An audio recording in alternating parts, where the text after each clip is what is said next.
Iskrena arhitektura je kot stari znanec. Je ljubeča, neposredna, odprta in odkrita. Takšna, ki nam ponudi ogledalo in iz nas hkrati izvabi le najboljše.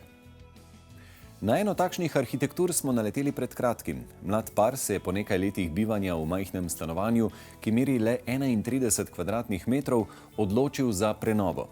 Njuno blokovsko stanovance sta preuredila in ker sta oba arhitekta, je prenova prinesla več zanimivih rešitev. Zanimiva pa sta tudi zato, ker znata rokovati ne le z računalnikom, temveč sta vešča dela tudi s kamnom, glino in lesom.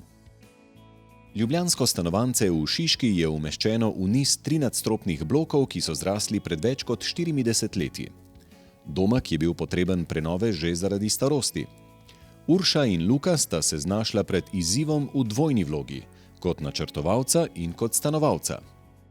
Urša, dva mlada arhitekta se znajdeta pred možnostjo, da si na 31 kvadratih uredita svoj dom. To se mi zdi, da ni tako preprost izziv. Ja, izziv bi rekla, da ni nič kaj drugačen, kot pri vsakem novem projektu, ki se ga lotva. Je pa definitivno se videla priložnost, da iz tega stanovanja nekako pokaževa najino filozofijo. Ja, nekako filozofija je v tem, da uporabljava neke naravne materiale, izhajava iz obrti, iz znanja recimo obrtnikov, ki so ga uporabljali že stoletja, pa smo ga mogoče zdaj v zadnjem času malo pozabili. In zanimajo nas ročna dela, tudi sama se veliko s tem ukvarjava in nekako probava iz tukaj izhajati pri svoji arhitekturi. To je bilo v bistvu enosobno stanovanje. Bilo je posebej kuhinja in neka soba, bivalna soba, kjer je bila nek dnevni prostor oziroma spalni prostor. Je bilo seveda stanovanje v bistvu v prvotnem stanju, ni bilo nič obnovljeno. Stremela sta k temu, da bi bilo stanovanje po prenovi čim bolj prostorno, seveda pa sta se zavedala omejitve 31 kvadratnih metrov. In seveda so si želeli vse, kar ima večje stanovanje, se pravi, neko kuhinjo z otokom, večjo jedilnico, prostor za druženje in večjo spalnico. Ampak potem so v bistvu ugotovili, da to ne bova mogla imeti vse hkrati ali pa vse istočasno. Tukaj nama je potem na pomoč skočila ta zavesa, s katero lahko v bistvu zelo hitro, midva na dnevni bazi, nekako odpiraš prostor, zapiraš prostor po potrebi. Zdi se, kot da je zavesa prevzela vlogo stene, ki je pred prenovo delila prostor. Luka, mogoče kakšne tehnikalije v zvezi s tem stanovanjem? Se pravi, kaj natančno je bilo treba podreti, kot je rekla vaša Urša? Podrla sva eno steno, Kje pa je bila ta stena? Ki je bila točno na sredini stanovanja pravzaprav in je ločevala kuhinjo od dnevnega in spalnega prostora. To je bil tak največji gradben poseg, k temu je pa sledil tudi predvsem renovacija vseh inštalacij, elektro- in strojne inštalacije. Poleg stene sva pa tudi malo povečala dimenzijo okna in predvsem na račun parapeta. Malo smo znižali parapet, tako da se še vedno lahko usedemo na to polico, hkrati pa dobimo veliko več svetlobe. Izbrana oprema je izdelana iz lesa, pri tem je marsikateri del nastal pod njunimi rokami. Urša je oblikovala vse glinene predmete.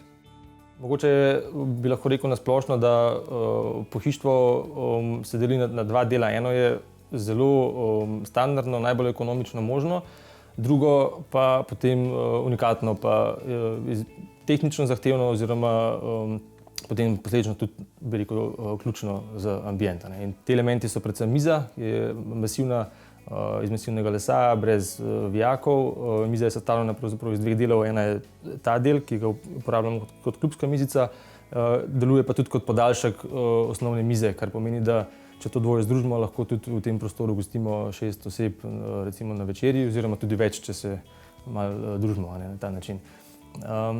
Drugi unikatni elementi so pa tudi kuhinjski pult, svetila nad otokom, pa potem se to nadaljuje v smislu detajlov, kljukic, se pravi tam, kjer se pravzaprav mi z pohištvom rokujemo, tam so elementi, ključni elementi pravzaprav. Uporablja se medenino, les, kamen, glino na ta princip.